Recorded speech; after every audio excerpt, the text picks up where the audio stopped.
Peoples March పాదయాత్ర అక్కడ నుంచి మొదలుపెట్టి ఖమ్మం వరకు మీరు నడుస్తూ అనేక మందిని కలిసి ఉంటారు, అనేక మందికి హామీలు ఇచ్చి ఉంటారు, అనేక మంది సమస్యలు కూడా విని ఉంటారు.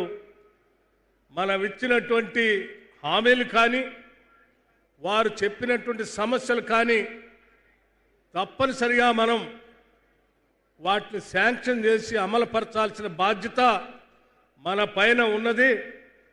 మీరు పిప్పిరిలో భారీ బహిరంగ సభ ఏర్పాటు చేసి ఆదిలాబాద్ శాసనసభ ఉమ్మడి శాసనసభ నియోజకవర్గంలో పాదయాత్ర సందర్భంగా మీరు ఇచ్చిన హామీలన్నిటికి కూడా మనం అక్కడ శాంక్షన్ చేసి భూమి పూజ చేసి వారందరికీ మనం ఇచ్చినటువంటి హామీలను నిజం చేద్దాం. అదే మనం నిజమైనటువంటి ప్రజాపాలన, ప్రజలకు ఇచ్చేటువంటి పాలన. ఆ ఏర్పాట్లు చూడండి అని చెప్పి వారే నాతో స్వయంగా చెప్పి ఈ సభ ఏర్పాటుకి వారే కారణం.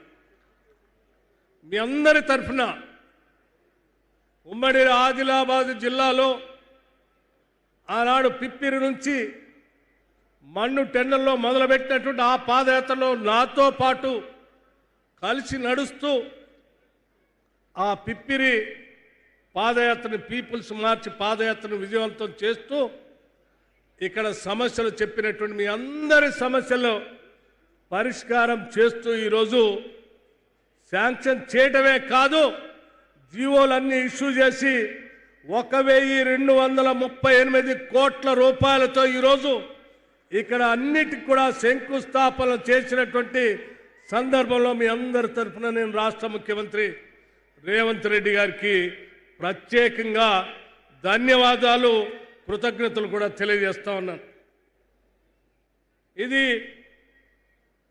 ఈ సభ ఒక రాజకీయ సభ కాదు.